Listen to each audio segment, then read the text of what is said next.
Kalau kamu hingga detik ini juga masih ngeremehin performa chipset dari MediaTek, nih dia rasa kamu perlu cari referensi lagi deh. Soalnya nih dia udah nemu nih beberapa smartphone yang pakai chipset dari MediaTek Dimensity 900 dengan performa yang bisa dibilang nggak kalah ngebut kalau dibandingin dengan Snapdragon. Bahkan dalam salah satu rekomendasi ini ada Samsung juga loh yang pakai MediaTek. Sunglah, untuk rekomendasi yang pertama dalam daftar HP Dimensity 900 termurah ada Samsung Galaxy M53 5G. Rilis pada tahun 2022, smartphone ini bisa banget kamu pertimbangin kalau pengen punya HP 5G yang performanya ngebut buat dipakai gaming berat. Berkat chipset yang dipadukan dengan RAM dan ROM jumbo, Samsung Galaxy M53 5G bisa ngehasilkan skor Antutu hingga 440.134 poin. Kamu bisa main Mobile Legends di HD High 120 fps. Terus untuk COD Mobile juga bisa kamu mainkan di settingan low dengan frame rate max, yang hasilnya juga sama stabilnya kayak kamu main Mobile Legends tadi. Sementara untuk kualitas kameranya ternyata cakep abis loh. Berkat kombinasi main kamera 108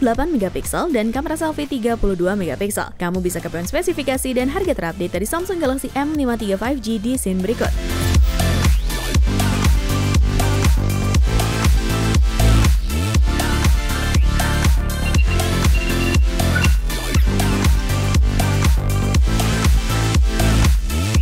Lanjut ke produk kedua, ada Realme 9 Pro Plus. Hadir dengan MediaTek Dimensity 920, justru kemampuan grafisnya meningkat kalau kita bandingkan dengan Realme 8 Pro yang masih pakai Snapdragon 720G. Nggak tanggung-tanggung, peningkatan kualitas grafisnya ternyata bisa naik hingga 50%. Hasilnya gimana? Nah, kamu bisa lihat nih dari reaksi Bang Bewok yang seru banget pas nyobain grafis ultranya. Doi puas banget loh. Walaupun konektivitas 5G-nya belum bisa dimaksimalin di Indonesia, tapi Realme 9 Pro Plus udah support Wi-Fi 6 guys. Untuk spesifikasi dan harga terupdate dari smartphone ini ada di scene berikut.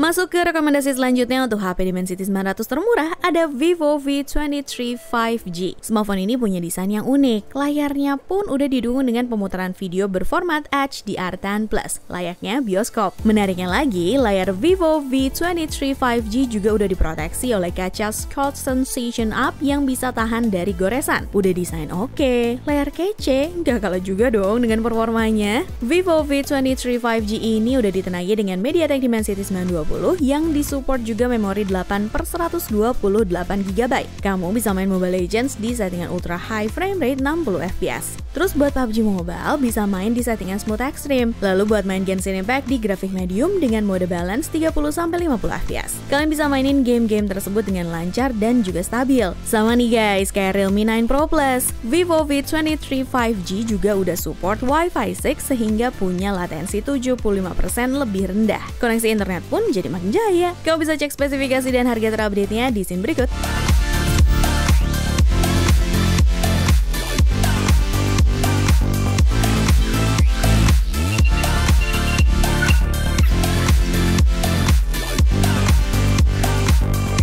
Masih dari seri Vivo nih guys, untuk HP Dimensity 900 termurah, ada juga Vivo V25.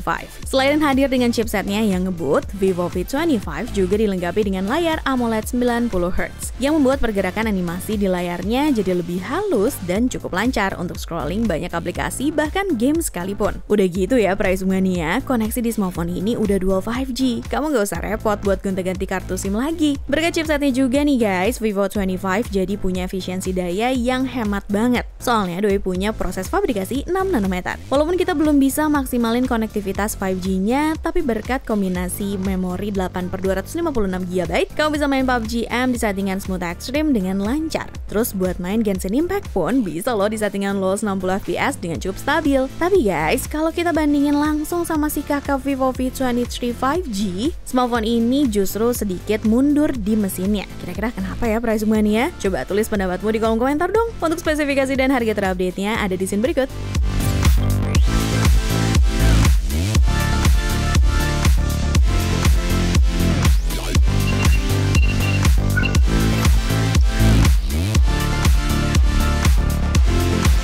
Next, buat produk yang kelima datang dari brand Oppo guys, yaitu Oppo Reno 6 5G. Hadir sebagai varian tengah di antara versi 4G dan Pro-nya, smartphone ini justru punya fitur yang lebih lengkap. Tapi perlu diingat juga, kalau varian ini tentu lebih mahal dari versi 4G-nya ya. Gak usah khawatir guys, meskipun konektivitas 5G-nya masih belum optimal buat dicobain, tapi kamu udah bisa ngerasain kecepatan internet yang ngebut dengan Wi-Fi 6-nya. Mending kita beralih ke performanya aja deh. Berkat chipset Dimensity 900, Oppo Reno 6 5G punya skor Antutu 351.566 poin. Bukan yang tertinggi di kelasnya sih, tapi seenggaknya doi punya beberapa fitur yang bisa dibanggain guys. Contohnya, Oppo sudah memberikan smartphone ini vibration motor yang sangat baik sehingga bikin Oppo Reno 6 5G jadi berasa HP flagship belasan juta. Cuma sayang beribu sayang, kalau kita ngomongin masalah audionya, HP ini harus cute dulu karena masih pakai mono speaker dan absennya jack audio 3,5 mili. Kalau masih penasaran sama spesifikasi dan harga terupdate dari Oppo Reno 6 5G, bisa ke scene berikut.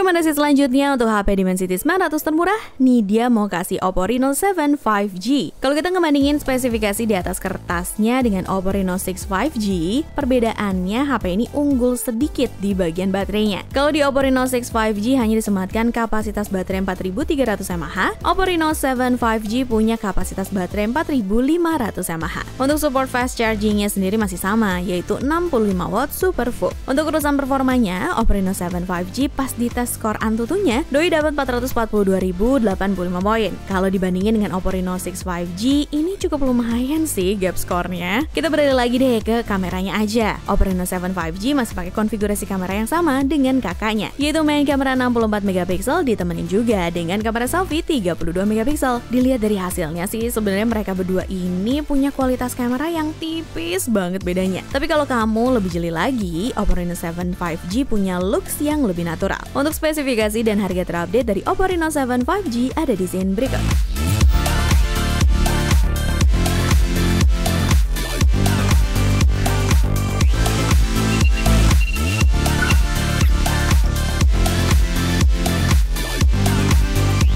Sebelum kita masuk ke produk terakhir, seperti biasa nih, ini dia mau ngingetin kalian bahwa kedepannya kita akan terus membahas tentang beragam produk terbaik dan menarik hanya di channel YouTube Pricebook. Terus buat kalian yang kepo sama produk yang dia rekomendasiin di video ini, kalian juga bisa cek info dan harga terlengkapnya dengan cara cek link di kolom deskripsi di bawah ya. Dan kalau misalkan ada yang sempat ketinggalan dengan beragam info dari Nidia, ada baiknya kalian subscribe channel YouTube Pricebook dan main-main ke playlist daftar produk terbaik.